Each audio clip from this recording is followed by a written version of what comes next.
अस्सलाम वालेकुम all of you, कैसे हैं आप? होपफुली सब ठीक ठाक होंगे। कल की इफ्तारी के लिए जो जो चीज़ें मैंने बनाई हैं वो मैं आप लोग के साथ शेयर कर रही हूँ। तो जी आज आपने बनाने हैं बैंगन के पकोड़े, जो कि बहुत ही क्रिस्पी मज़ेदार बनेंगे। तो चलिए बनाना स्टार्ट करते हैं। सबसे पहले यहाँ पे नीम गर्म पानी लूँगी। पानी बहुत ज़्यादा गर्म नहीं होना चाहिए, हल्का सा नीम गर्म होना चाहिए। और इसमें डाल देंगे भलियाँ। ये बेसन की भलियाँ बनी हुई हैं और यहाँ पे भल्ले डाल दूँगी। ये भल्ले जो हैं मैंने माश की दाल के बनाए हैं, और ये रेसिपी मैंने आप लोग के साथ शेयर भी की थी कि माश की दाल के भल्ले मैंने कैसे बनाए हैं। ऊपर लिंक दे दूँगी, आप इस पे क्लिक करके इस रेसिपी को देख सकते हैं। तो ये बहुत ही ज़बरदस्त आसानी से ये रेसिपी मैंने बना ली थी घर में ही भल्लों की। तो भलियाँ हमारी सॉफ्ट हो चुकी हैं, भल्ले भी सॉफ्ट हो चुके हैं। देखिए कितने ही 15 से 20 मिनट लगे थे इनको भिगो के रखे हुए, और अब ये सॉफ्ट हो चुके हैं। हाथों की मदद से दबाएंगे और इनका पानी निकाल देंगे, और ये बहुत ही फूले फूले से भल्ले जो है हमारे रेडी हो जाएंगे।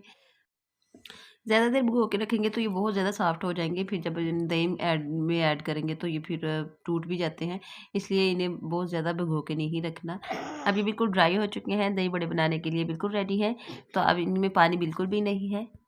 यहाँ पे दही को अच्छे से फेंट लेंगे।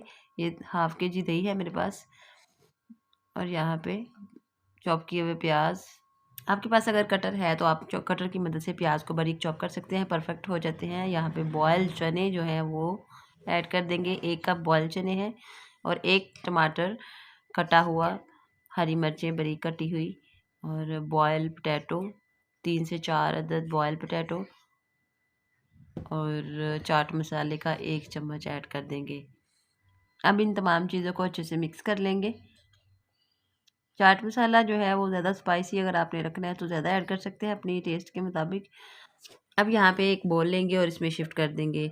चैनल को अभी तक सब्सक्राइब नहीं किया तो जल्दी से जाके चैनल को सब्सक्राइब कर लें, लाइक एंड शेयर भी कर दें।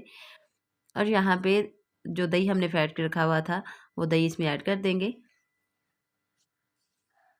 बिल्कुल परफेक्ट बाज़ार जैसे दही बड़े आप बना सकते हैं घर में ही बड़ी इजी तरीके से। और यहाँ पे खट्टी मीठी चटनी जो है इमली की वो ऐड करनी है। ये भी रेसिपी मैंने आप लोगों के साथ शेयर की हुई है। और यहाँ पे हरा पुदीना धनिया हरी मिर्चों की चटनी जो है ये भी रेडी करके रखी हुई थी, ये भी ऐड कर देंगे। और खुबानी की चटनी है ये भी ऐड कर देंगे। ये तीनों चटनियों के साथ दही बड़े इतने ही मज़ेदार ज़बरदस्त रेडी होते हैं घर पे, बिल्कुल बाज़ार जैसे। कोई भी यकीन नहीं करेगा कि आपने बाज़ार से लाए हैं कि घर पे बनाए हैं।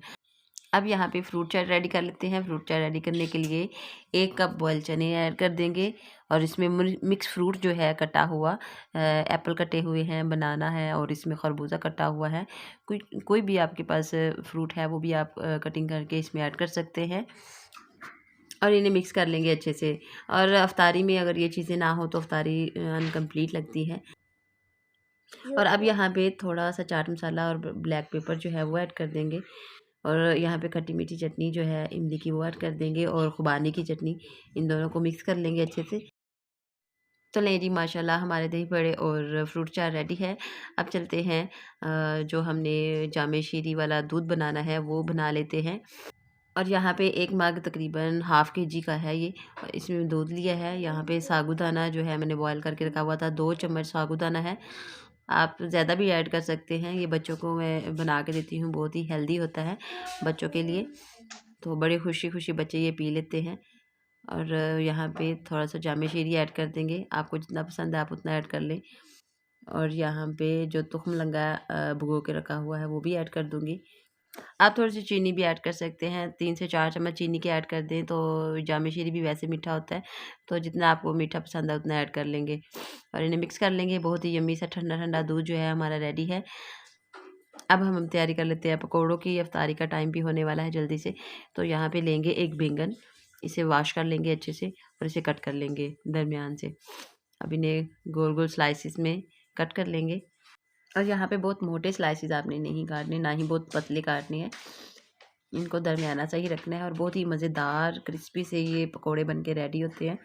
अगर आपने पहले नहीं बनाए तो आज इस रेसिपी को इफ्तार के वक्त ज़रूर ट्राई कीजिएगा, अफ्तारी में ज़रूर बनाइएगा, तो यकीन करेंगे आप पकोड़ों को भूल जाएंगे। और हर रोज़ अफ्तारी में आप लोग यही बनाएंगे, इतने ही ज़बरदस्त ये बनते हैं। और यहाँ पे बेसन लेंगे, 5 से 7 चम्मच मैंने बेसन लिया है, और इसमें पालक ऐड कर दी है थोड़ी सी, 2 से 3 चम्मच पालक के ऐड किए हैं, और खुशक धनिया, नमक और लाल मिर्च थोड़ी सी ऐड कर देंगे, आप अपने टेस्ट के मुताबिक ऐड कर सकते हैं।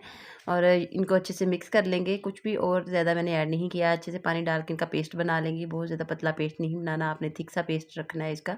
और ये यकीन करें, आपके ये पकोड़े इतने ही ज़बरदस्त आज इफ्तारी पे होने वाले हैं। अगर आप बना रहे हैं तो इस रेसिपी को देखने के बाद आप ज़रूर बनाएंगे, इतने ही ज़बरदस्त बनेंगे। यहाँ पे ऑयल थोड़ा सा और ऐड कर दूँगी। आपने मीडियम टू लो फ्लेम पे इन्हें फ्राई करना है। ये बैंगन के पकोड़े बहुत ही ज़बरदस्त बनते हैं। बच्चे बैंगन वैसे सालन बनाए तो बच्चे नहीं खाते, तो इस तरह बैंगन खिलाने का बहुत ही बेस्ट तरीका है कि आप लोग पकोड़े बना के बच्चों को खिला सकते हैं। और आप लोगों ने इफ्तारी पे क्या क्या बनाया मुझसे ज़रूर शेयर कीजिएगा, कमेंट कीजिएगा और चैनल को सब्सक्राइब कर दीजिएगा, लाइक एंड शेयर भी कर दीजिएगा। तो इफ्तारी का वक़्त होने वाला है, बस जल्दी से इन्हें निकाल लेंगे और बाकी के भी तमाम फ्राई कर लेंगे इसी तरह। और आलू के भी जो है ना गोल गोल पीसेस इसी तरह काट के वो भी मैंने फ्राई कर लिए थे। एक आलू और एक बैंगन के इतने सारे ढेर सारे पकोड़े बन के रेडी हो गए थे। और यहाँ पे फ्रूट चाट, दही बड़े और जो बैंगन के और आलू के पकोड़े बनाए हैं वो भी मेरे सारे रेडी कर लिए थे। तो चलिए इफ्तारी करते हैं, आप लोग भी इफ्तारी करें। तो मिलते हैं नेक्स्ट वीडियो में बहुत ही ज़बरदस्त सी रेसिपी के साथ और अच्छी सी इफ्तारी के साथ। तब तक इजाज़त दें, अल्लाह हाफ़िज़।